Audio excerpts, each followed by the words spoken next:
네, 지금 이 시간에는 우리 함께 말씀을 보고 글로리아 성가대의 찬양이 있겠습니다. 오늘 하나님의 말씀은 에베소서 3장 14절로부터 19절까지입니다.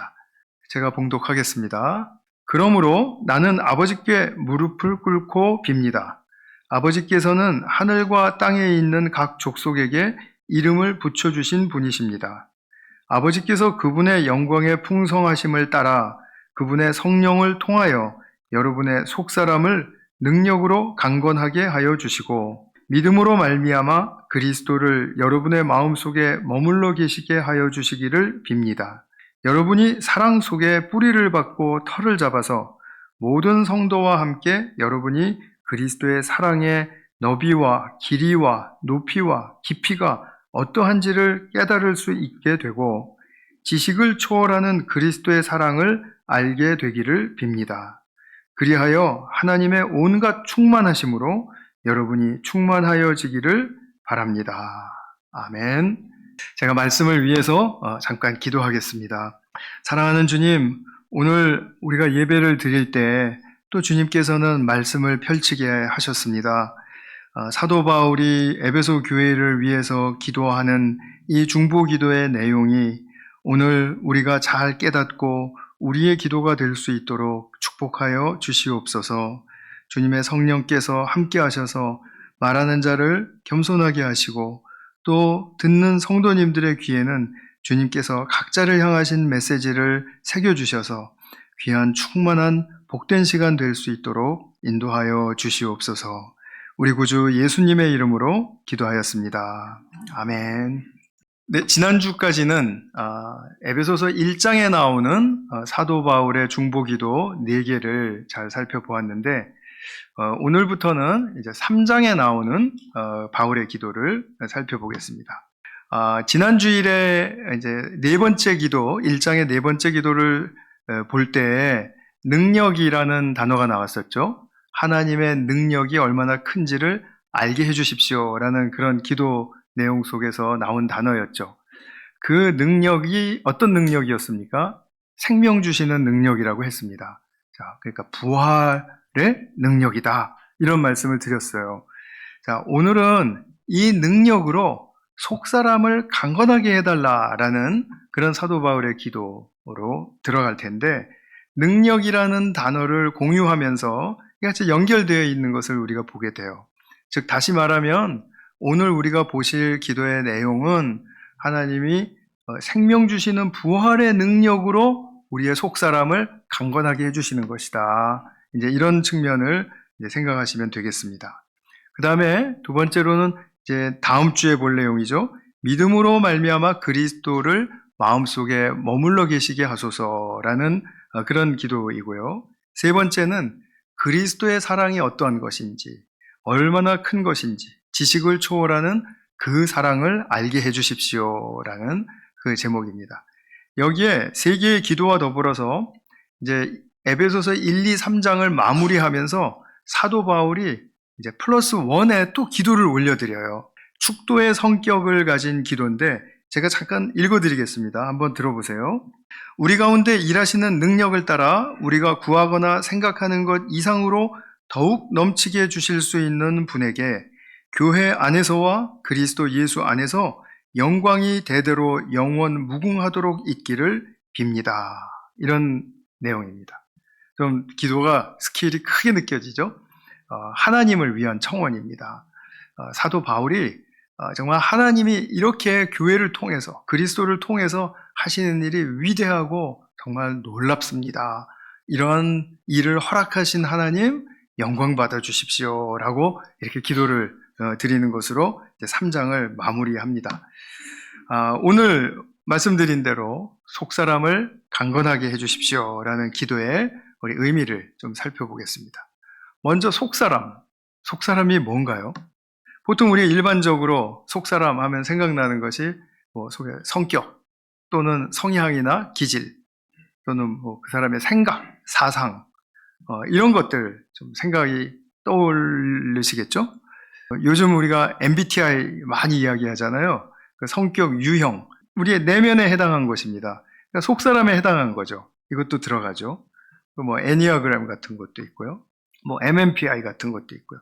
여러 가지 참 이 속사람, 속의 우리 내면을 이렇게 잘 검사도 하고 이렇게 살펴보는 그런 시스템도 잘 구축되어 있는 것들이 많고, 그리고 우리도 또 보이는 세상 것만 추구하는 것이 아니라 우리 사람은 다 늘 내면의 것을 생각하고 또 내면도 추구하는 삶을 살기 때문에 여기에 대해서 관심이 있을 것입니다. 근데 바울이 지금 여기서 말하고자 하는 속사람은 이런 일반적인 측면에서의 여러 요소들을 포함한 이런 개념을 이야기하는 것이 아니고 크리스찬의 인격의 가장 근간이 되는 것이 무엇인가? 크리스찬이라는 이제 새로운 피조물로서 우리가 태어나게 되면 그러면 우리는 어떤 새로운 측면을 가져요. 새로운 측면을 갖는데 이 새로운 존재로서 근원적인 요소가 무엇인가? 지금 그것부터 우리가 좀 잘 생각해 두면 그러면 속사람에 대한 성경적인 이해를 할 수가 있습니다. 세상에서 일반적으로 얘기하는 속사람에 대한 개념이 틀리다, 무익하다 이런 뜻이 전혀 아니고요. 그것과 다 연결되는 것들인데 성경이 말하고자 하는 정말 참된 사람의 인격의 근본은 무엇인가 이것입니다. 그것은 우리가 구원받을 때 알 수가 있어요. 우리가 구원받지 못한 삶을 살다가 또 구원받는 시기가 있죠. 그 때가 되면 성령께서 내 안에 들어오십니다. 내 안에 들어오셔서 나라는 존재와 함께 연합하여 주세요. 그리고 영원히 떠나시지 않겠다고 약속을 하세요. 그러니까 떨어질 수 없는 관계로 성령께서 우리에게 들어오셔서 나와 연합해 주십니다. 구체적으로 나와 연합해 주신다라고 이야기할 때 나의 무엇과 연합하시냐 하면 사람은 다 영적인 동물 아닙니까? 우리 모두에게는 영이라는 실체가 있습니다. 그 영과 성령이 연합해 주시는 것입니다. 그래서 새로운 피조물로서의 내가 이제 나타나게 되어 거듭난 나라고 말을 할 수가 있겠죠. 근데 이것은 보이지 않는 차원에서 일어난 일 아닙니까? 그래서 성령께서는 이것을 보이는 차원에 이르기까지 이런 일이 일어났다라는 것을 증명해 주시는 일을 허락해 주십니다. 그 일이 뭐냐면 성령이 들어오시면은 내가 하나님에 대한 의식이 생겨서 하나님이 나의 아버지시라는 것이 맞다. 내가 그분의 자녀이라는 것이 참 맞다. 그러니까 세상에서 부모 자식지 간의 어떤 개념과 똑같이 일치하는 건 아니지만 그런 맥락에서 무언가 이야기하는 것이 맞다라는 것을 인정하게 되고 나는 주님의 아들입니다, 딸입니다. 이렇게 고백할 뿐만 아니라 아버지, 하나님은 나의 아버지십니다. 라고 또 부르기까지 하게 된다라는 겁니다. 로마서 8장 15절, 16절의 말씀을 보면 이런 말씀이 나와요. 여러분은 자녀로 삼으시는 영을 받았습니다. 그래서 우리는 그 영으로, 자녀로 삼으시는 영이 바로 성령님이세요. 그 성령으로 하나님을 아빠, 아버지라고 부릅니다. 바로 우리가 그렇게 부른다는 것이죠. 바로 그때 그 성령이 우리의 영과 함께해요. 그래서 내 영이 있었는데 그 영과 성령이 함께 우리가 하나님의 자녀인 것을 증언하십니다. 이렇게 말씀하는 것입니다. 우리가 구원받기 전에도 영이 있었는데 그 영의 기능이 하나님을 향해서는 살아있지 못했습니다. 하나님을 의식할 수도 없고 당연히 아는 것도 없고요. 하나님을 대한 깨달음도 없고 하나님을 알고자 하는 그런 마음도 없었습니다. 성경은 인간이 하나님께 대해서 이렇게 분리된 마음을 가지고 있는 상태를 죽었다라고 이야기를 합니다. 죽었다. 그러니까 우리 육신의 바이올로지컬한 그런 생명이 끊어져서 죽은 게 아니라 하나님과 분리된 상태를 죽음이라고 부른다라는 거예요. 이제 에베소서 2장에 그 말씀이 상세하게 나오는데 이제 그거는 이번 기회에 다루지는 않겠습니다. 근데 성령이 오셔서 이렇게 죽은 나의 영과 함께 연합해 주시니까 하나님에 대해서 이제 눈이 띄인 거죠. 그래서 하나님을 알고 싶은 마음도 생기고 또 어떻게 생활하다 보면 하나님이 의식되기도 하고 또 말씀을 듣거나 아니면 또 여러 상황 속에서 하나님을 어떤 분이신지를 깨닫기도 되고 하나님의 뜻이 이것이구나 하고 알게도 되고, 이렇게 돼서 나의 새로운 삶의 여정이 이런 뚜렷한 내면의 변화와 함께 걸어가게 된 것이죠. 이때 우리는 나 성령 받았습니다, 이렇게 이야기하는 겁니다. 물론 은사 받고 방언 받고 그랬을 때 성령 받았다고 이야기해요. 근데 보다도 본질적으로 우리가 성령 받았다라는 표현은 내가 하나님에 대해서 이렇게 깨어났을 때 성령이 내 안에 계신 게 분명하구나 하고 증거할 수 있다는 것입니다. 자, 여기까지 이해가 좀 잘 되셨습니까? 네, 계속해서 말씀을 드리면, 자, 이렇게 변화를 입은 속사람, 성령과 함께 연합된 이 속사람은 이제 이런 많은 특징을 갖는데, 성경 두 군데만 보면 이렇습니다. 로마서 7장 22절을 보시면 하나님의 법을 즐거워합니다.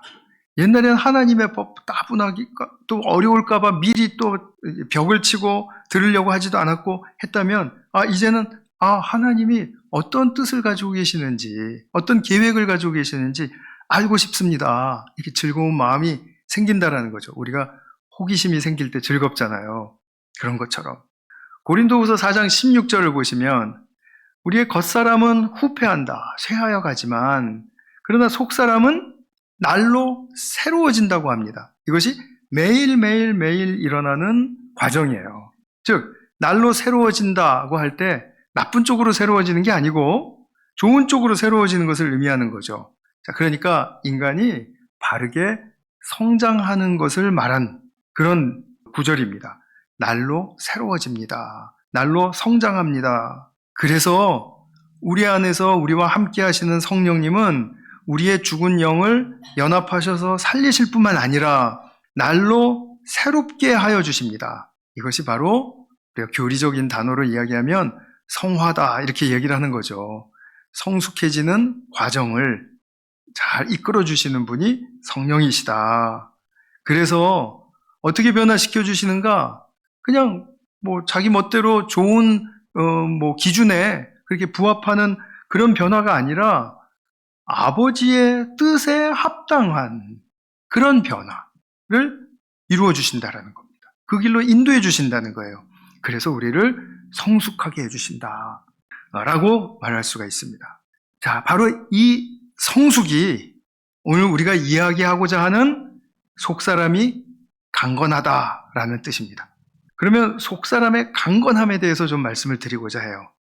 자, 우리가 백조와 미운 오리 새끼 얘기 아시죠? 백조가 이제 오리와 함께 있었는데 이 백조가 어느 날 자꾸 성장을 하다 보니까 자기 다른 모습이었잖아요. 근데 자기 정체가 이제 백조인 걸 알았어요. 그러니까 이것들보다 내가 훨씬 멋지고 훨씬 잘났네 라고 생각하면 지금 그 백조는 바른 길을 가고 있지 않은 백조입니다. 사실 꼴불견이라고 말할 수 있는 거예요.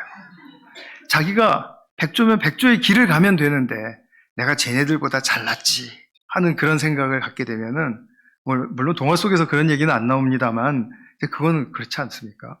이런 식으로 생각해 볼 때 사람이 무엇을 추구하고 무엇에 잘 도취되는지를 한번 생각을 해보세요. 내가 이기기만 하면 잘 사는 것 같은 거예요. 내가 돈을 잘 벌기만 하면, 내가 인정받기만 하면, 내가 충족한 삶, 나를 자족시키는 삶을 살면 나는 남들보다 잘 사는 것 같은 느낌이 드는 거예요. 제가 여기서 분명하게 또 말씀드리고 싶은 것은 이기는 게 잘못된 게 아니다. 돈 버는 게 잘못된 게 아니고 인정받고 내가 스스로 충족하고 자족하는 삶을 사는 게 잘못된 게 아니라 그런 삶이 나는 남보다 나은 삶을 살고 있다. 나는 정말 남보다는 잘 살고 있다라는 그런 착각을 가져오는 그 착각이 잘못됐다라는 것입니다. 그래서 이 착각이 들 때가 많은 이유는 세상의 가치관에 빠져 있기 때문에, 또 세상의 자기중심적인 풍토에 휘말려 있기 때문에, 또 세상에서는 너무나 헛된 가르침, 힘이 센 자가 성공한 자다라는 그런 헛된 가르침 때문에 우리는 그냥 너무나 응용을 잘해서 어떤 자그마한 일에 있어서도 내가 이기면 내가 저들보다 낫지 라는 생각이 저절로 들어오는 거예요. 이런 세속적인 기준 속에서 살던 내가 거듭나면 이제 나는 분명히 변화되었으니까 베이비 크리스찬인 거죠. 변화되어서 뭔가 새로 생겼는데 지금 이 시간만큼은 초기에는 베이비 크리스찬인 겁니다. 베이비들에게 필요한 게 뭡니까? 또 좀 막연하시죠? 베이비들에게는 시간이 필요합니다. 태어나자마자부터 말할 수 없고 걸을 수 없지 않습니까? 어느 일정한 시간이 지나가야 됩니다. 물론 성장하면서 마땅히 이룰 수 있는 수준을 내다보는 거죠. 내다보면서 그 베이비들에게는 시간이 필요해요. 그리고 시간과 더불어 또 무엇이 필요할까요? 당연히 도움이 필요합니다. 도움. 그래서 우리는 이 시간과 도움이 필요하다라는 이 절대적인 필요 앞에 겸손해져야 될 필요가 있고 이것을 인정해야 할 필요가 있습니다. 근데 우리가 크리스찬이 이제 갑자기 확 되는 건 아니고요. 이제 하나님의 그런 어떤 시간대에서 어느 순간에 크리스찬이 딱 되고 나면은 그러면 이제 굉장한 아까 말씀드린 것처럼 하나님의 법이 즐거워지고 또 하나님에 대한 기대가 생기기 때문에 의욕이 생겨요. 그러면은 우리는 뭔가 좀 많이 어떤 것을 하기를 원합니다. 그런데 하는 건 나쁘다라는 게 아니라 그런 하는 그 시기까지 시간이 필요하고 그리고 내 스스로 그것을 할 수 있는 능력을 함양하거나 또는 자질을 갖출 수가 없기 때문에 우리는 주님의 도우심이 필요하고 교회의 도움이 필요하고 또 선배들과 멘토의 도움이 필요하고 또 여러 가지 사건과 관계들을 통해서 경험을 통해서 도움이 필요한 겁니다. 우리는 이런 도움이 필요한 존재라는 것을 분명하게 이제 알고 있으면서도 잘 이게 적용이 안 되는 것입니다. 그러면 시간과 도움이 필요한 가운데 머물게 되면 자연스럽게 우리는 내가 성경에서 말씀하는 것처럼 새 사람으로 성숙해져야 한다는 것은 바로 아버지의 뜻에 맞는 길을 걸어가는 것이로구나 하는 것을 알게 돼요. 자기 자신의 인생의 방향에 대한 어떤 확고함이 생긴다 이런 말씀이죠. 그래서 바울을 비롯해서 신약의 모든 저자들은 복음으로 사는 삶이란 무엇인가? 라는 질문 앞에서 기존의 율법주의 거기서 좀 자유해야 된다. 벗어날 줄 알아야 된다. 세상 사상이나 철학이나 방식에서 좀 나와야 된다. 극복해야 된다. 그리고 참으로 성숙해가는 길, 그리스도를 따르는 길을 보다 더 초점을 맞추고 거기에 헌신해야 한다. 이것을 지금 이야기해 주는 것입니다.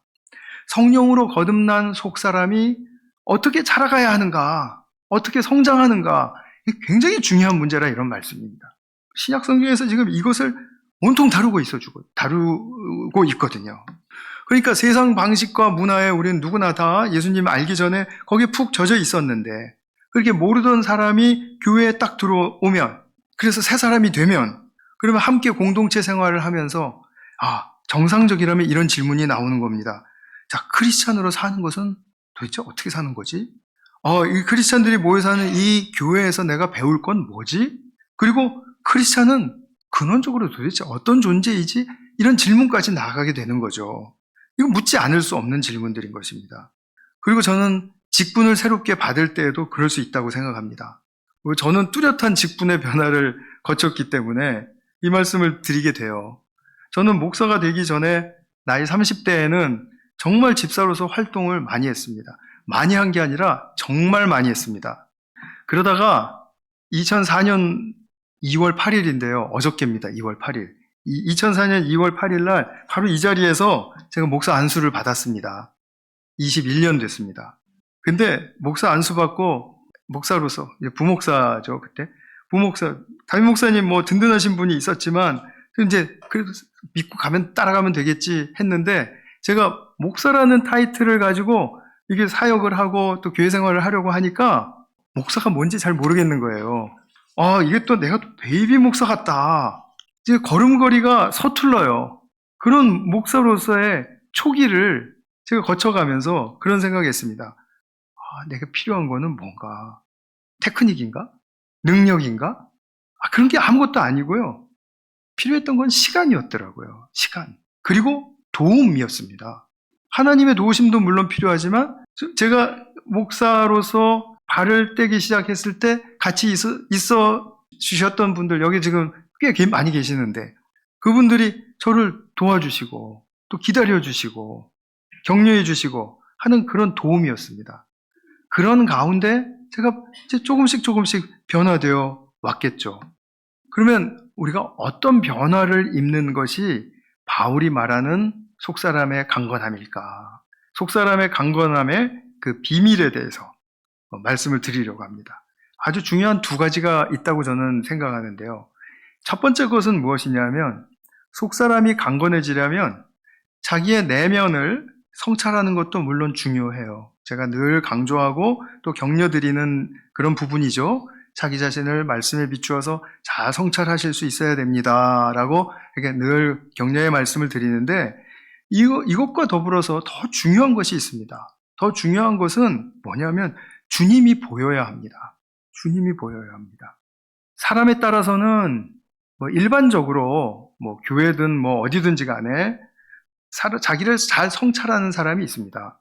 그리고 잘 성찰하지 못하는 사람도 있습니다. 그거는 어떻게 보면 하워드 가드너 같은 교수는 사람의 지능에 해당한다 이렇게 말도 하기도 해요. 그래서 자아 성찰의 지능 이렇게도 이야기를 하는데 잘하는 사람이 있고 못하는 사람이 있다 이거죠. 지능에는 다 차이가 있으니까요. 근데 중요한 것은 뭐냐면 주님을 보는 것은 누구든지 말씀 속에서 또는 말씀을 듣는 가운데 또는 말씀을 생각하는 가운데 주님이 어떤 분인지를 공평하게 알고 만날 수 있다는 것입니다. 그런 어떤 지능의 차이가 없이 다 할 수 있다는 겁니다. 내 삶에 아주 적절하게 주님이 나에게 찾아오셔서 어떤 분으로 지금 나와 함께 하시는가에 대해서 알 수 있다는 겁니다. 내가 너무 성격이 급하고 내가 너무 조바심이 깊고 한 사람이라면 어떤 주님이 그분에게 다가오셨을까요? 워워 하시는 우리 주님으로, 그죠? 고삐를 좀 이렇게 잘 내려주시는 주님으로, 또 내가 너무 내가 생각하기에도 난 너무 게을러요. 그런 주님이 발견됐다면 그 주님은 워워 더 천천히 가라 그러시겠습니까? 아니죠. 좀 힘을 내자. 발목에 힘을 넣어라. 좀 무릎을 펴라. 이런 격려하시는 분으로 나타나겠죠. 다 자신에게 오셔서 드러나시는 주님은 다 다른 모습으로 나타나실 수 있다는 이런 말씀입니다.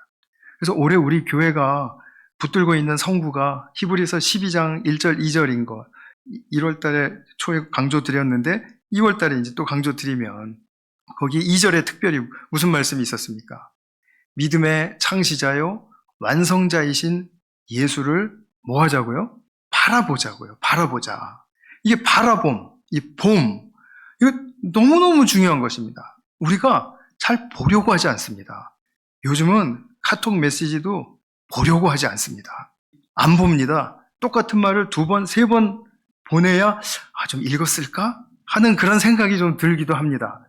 제가 중요한 카톡 많이 보내거든요. 그런데 안 본다. 이런 생각이 요즘은 지배적입니다. 안 봐요. 뭐든지 안 보려고 합니다. 자기가 보고 싶은 것만 딱 골라서 보고 싶은. 이제 핸드폰의 폐해라고 저는 생각을 하는데요. 어쨌든 간에 너무 많은 걸 보니까 하여튼 그렇습니다. 그런 얘기는 좀 다른 얘기고요. 어쨌든 예수님을 바라보자 라는 그 말이 품고 있는 의미가 뭘까요? 예수님은 우리에게 필요한 분이다라는 겁니다. 우리가 따라야 할 본으로서 필요하신 분이다 라는 겁니다.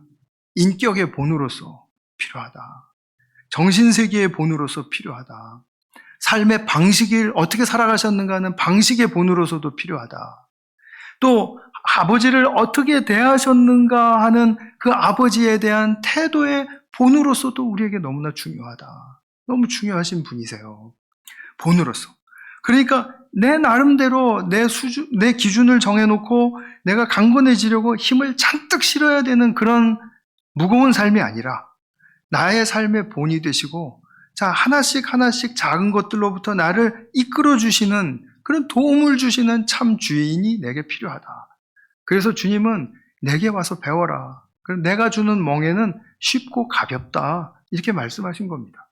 그래서 우리가 참 주인이 필요하다라는 거죠. 어떤 선박 회사에서 아주 정말 여태까지 볼 수 없었던 멋진 선박, 그리고 아주 성능이 좋은 빠른 선박을 만들었습니다. 물에 띄었더니 잘 뜹니다. 그래서 이제 항해를 시작했습니다. 그런데 이 멋진 배가 빨리 갈 수 있다고 해서 목적지에 잘 도달할 수 있을까요? 그냥 떠내려가면, 항해하면 그냥 목적지에 저절로 도착합니까? 힘이 있고 멋있습니다. 그렇다고 해서 내가 인생의 목적지에 잘 도달할 수 있을까요? 라는 질문을 드리고 싶은 겁니다. 무엇이 필요할까요? 나침반이, 내비게이션, 신용어죠. 나침반이 필요하고 내비게이션이 필요하죠. 예수님은 우리의 인격의 그런 어떤 과정 속에서, 인격의 성장의 과정 속에서, 또 삶의 여정 속에서 내비게이션이 되어주시는 분입니다. 이분이 없으면 우리는 목적지에 잘 도달할 수 없습니다. 그래서 우리 속사람이 강건해진다라는 그런 말은 이렇게 주님을 본 삼아 그분을 붙드는 것입니다. 그분을 늘 생각하고 그분께 늘 내 관심이 가 있어야 된다는 거죠. 이게 피곤한 삶이 아니라 굉장히 나를 자유하게 하시고 편안하게 하시고, 그래서 내 마음에 한켠 공간이 생기게 해주세요. 그러면 그렇게 뭐 서두를 것도 없고 조바심 날 것도 없고, 어느 순간에 내가 막 쫓기는 것 같아서 어이구야 내가 지금 허걱허걱하고 있네 라는 것이 발견되면 다시 주님께로 돌아가시면 돼요. 주님을 붙들고 잠시 앉아서 뭐 3분 5분이라도 쉬시면서, 그러면서 주님을 부르시면 돼요.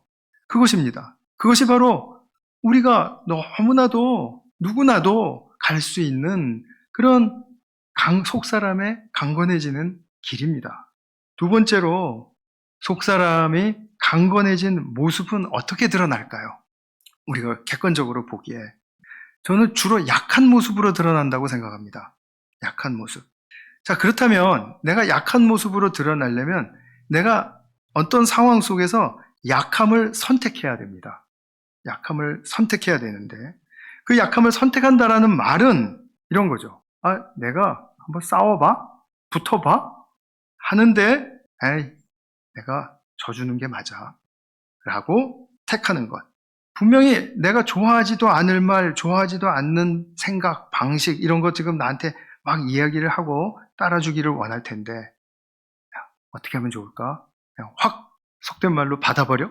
이게 아니고 들어주는 것, 따라주는 것. 남이 나를 이용하는 것이 확실해 보여요. 그래도 당해주는 것.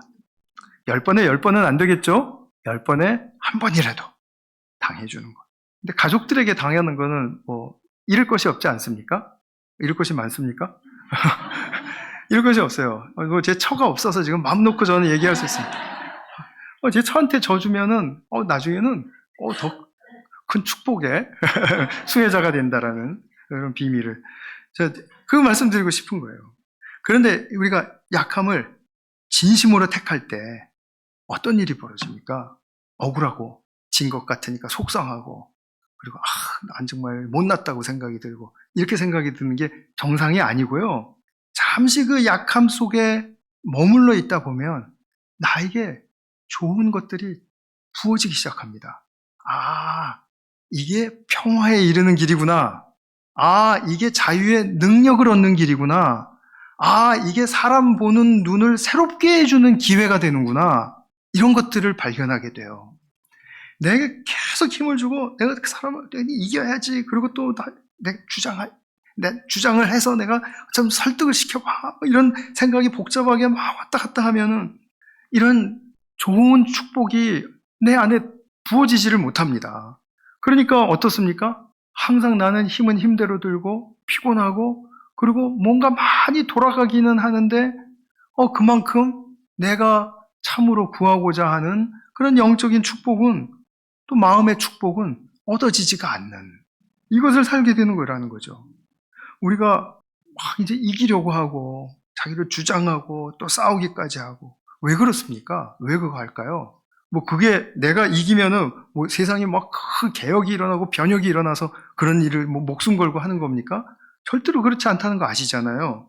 단지 이것이죠. 내가 이기려고 하는 거는 나의 존재감, 내 존재감 좀 살아있는 거 내가 증명해 보이고 싶어서, 내가 뭔가 이룬 것 같은 그런 성취감 누리고 싶어서, 내가 말한 대로 됐으니까 그렇게 만들려고 하면 그런 마음이 있게 마련이죠. 근데 이게 잘 안 되면은 이기려고 하다가 화도 내죠.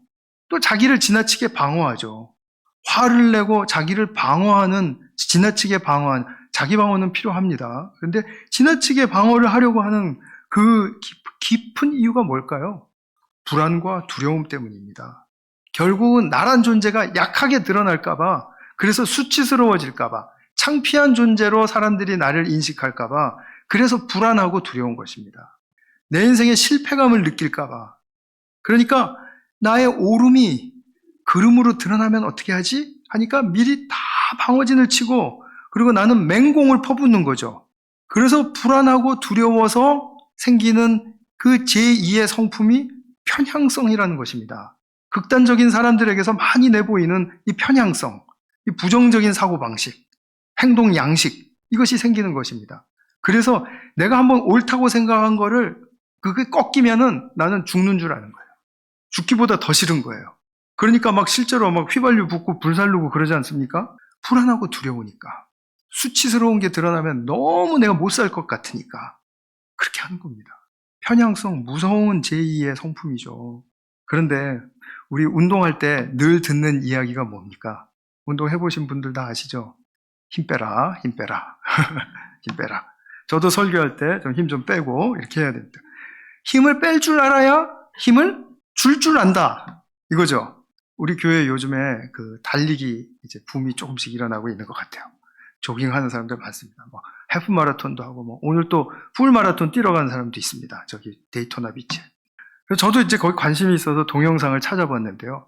와, 달리기에 대한 동영상은 또 왜 그렇게 많습니까? 어쨌든 하나 찾았습니다. 그래서 좋은 코치라고 생각을 했어요. 그래서 이제 그분 얘기를 이렇게 듣는데 그분이 하는 말이 뭔지 아세요? 자, 달리기 할 때 힘 빼고 뛰세요. 힘 빼고. 몸에 힘 빼고. 자, 특히 어디에 힘 빼야 됩니까? 하면서 발목에 힘을 빼라는 거예요. 아니, 발목에 힘을 빼면 어떻게 달립니까? 도무지 저는 그 수준은 아직 모르겠습니다. 이해가 안 됩니다. 아시는 분 저한테 좀 특별히 과외해 주시면 제가 잘 대접해 드리겠습니다. 근데 이 수준이 이르려면은 시간이 많이 걸리겠죠? 그죠? 근데 발목에 힘을 빼고 뛰어야 부상도 덜 당하고 오래 바르게 잘 뛸 수 있다는 거예요. 이 비밀이죠. 이 세상 도처에서요, 자기 전문 분야에서는 이렇게 비밀을 터득한 사람들이 아주 많습니다. 그런 사람들한테 배울 게 많다라는 거죠. 속 사람의 강건함은 약할 줄 아는 데에서 강건해지는 것이라는, 저는 그런 생각을 하게 되었어요. 이게 속 사람이 강건해지는 게 하루아침에 되지 않습니다. 말씀드린 대로 주님 바라보는 것으로부터 시작하셔서 시간이 꽤 걸립니다. 근데 우리가 진짜 강건해지는 것은 오히려 약해졌을 때여라는 것을 체험하실 수 있기를 바랍니다. 그 약함의 상태에서, 왜 그러냐면 이것입니다. 이 약함의 상태 속에 머물다 보면 비로소 삶의 진수가 보입니다. 내가 붙들어야 할 삶의 핵심이 무엇인가가 보이기 시작합니다. 우리는 크리스찬들이니까 내 약함 속에서 바라보게 되는 것이 무엇입니까? 십자가, 주님의 죽으심. 근데 그 죽으심이 처음에는 그냥 죽으심인 줄 알았는데 그게 사랑해서 죽으신 죽으심이었다라는 거죠. 근데 주님이 막 강해지려고 막 몸부림을 하시다가 결국은 붙들려서 십자가에서 죽으셨습니까? 아니죠. 스스로 약함을 택하셨죠. 할 말이 있으시죠. 얼마나 그분처럼 진리의 말씀을 또 진리의 행동을 100% 하실 수 있는 분이 또 있겠습니까? 그분과 같이. 그런데 그분은 그걸 하나도 주장하시지 않았습니다. 그리고 그냥 끌려가서 죽으셨습니다. 그래서 우리가 믿지 않는 눈으로 보면 그 죽으심은 그냥 죽음이에요. 그냥 억울한 죄수의 죽음입니다. 그런데 내가 약함 속에 빠져 있어서, 약함 속에서 그 십자가를 다시 보았더니 이제는 주님이 진짜 약해서 죽으신 게 아니라 사랑해서 죽으신 거로구나. 사랑 때문에 죽으신 그 사랑이 내가 붙들어야 할 삶의 진수구나. 이것을 알게 된 거죠. 한없이 약해지심으로 십자가에서 죽으신 그 죽으심이 내가 막 강해지려고 애를 쓰고 힘을 주고 할 때 그 죽으심의 의미가 깨달아지겠습니까? 안 깨달아집니다. 나는 지금 막 달려들고 막 이걸 이루려고 온통 온몸에 힘이 빠진 곳이 없나 지금 점검을 하고 완전히 힘 주어서 달려들고 있는데 그때 약해지셔서 십자가에서 죽으신 예수님의 죽으심이 사랑 때문이었다라는 사실을 알 수 있겠느냐라는 것이죠. 우리가 십자가의 사랑을 잘 깨닫지 못하는 것은 어떻게 보면 우리가 너무 강해지려고 하는 가운데 그 십자가의 사랑을 억지로 깨달으려고 하다 보니까 자꾸 어긋장만 나는 그런 결과를 가져올 수 있다고 저는 생각이 됩니다. 그런데 내가 택한 약함 속에서 다시 십자가를 보는 것입니다. 내가 붙들어야 할 주님의 십자가의 사랑의 실체가 거기서 보일 것입니다.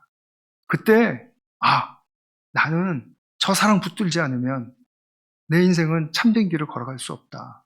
나는 저 사랑을 붙들지 않으면 나는 인간조차 될 수 없다.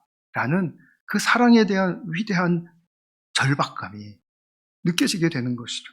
그리고 내가 또 약함 속에서 기꺼이 나의 사랑의 표현, 나의 사랑의 행동, 베품 이런 것들이 있을 때 그때는 그냥 내가 한 것이지만 그러나 돌이켜보면 그래 맞아. 내가 그렇게 사는 게 맞는 거였어. 또 그런 삶이 사라지기를 바래. 하고 그런 삶을 또 다시 한번 도전을 하는 것이죠. 사랑의 삶으로. 그러니까 우리에게는 이런 약함이라는 이 나의 선택이 얼마나 소중한 그런 자유인으로서의 선택인가. 이게 자유인이 아니면 이건 선택할 수가 없거든요. 그래서 하나님이 우리에게 원하시는 이 속사람의 강건함은 바로 새 생명 주신 주님 바라보며 진정한 영적인 진수인 주님의 십자가의 사랑을 붙드는 사람이 되는 것이다. 라는 것을 말씀드리고 싶습니다. 말씀을 맺겠습니다. 그래서 우리가 이제 진정한 강건한 사람이 되기를 바란다면 어떻게 하셔야 될까요? 주님 바라보며 약함을 선택할 수 있는 사람이 되시기를 바랍니다. 그래서 우리가 날마다 새로운 교회, 또 새로운 가정을 이루어 갈 수 있는 그런 성도님들 되시기를 주님의 이름으로 축원합니다. 기도하겠습니다. 사랑하는 아버지 하나님, 속사람이 강건하여진다라는 말씀이 참으로 우리에게는 힘을 주어야 하는 것처럼 느껴졌었지만 사실은 주님을 바라보면 약함을 선택하실 수 있는 주님의 그 자유함 속에서 바로 이루어질 수 있는 그런 복된 사실이라는 것을 알게 되었습니다. 사랑하는 주님, 우리가 진정으로 약함을 택할 수 있는가 하는 그런 질문 앞에 내 자신이 정직하게 주님 앞 고백하는 그런 주님의 복된 자녀 되게 하여 주시옵소서. 우리 구주 예수 그리스도의 이름으로 기도하였습니다. 아멘.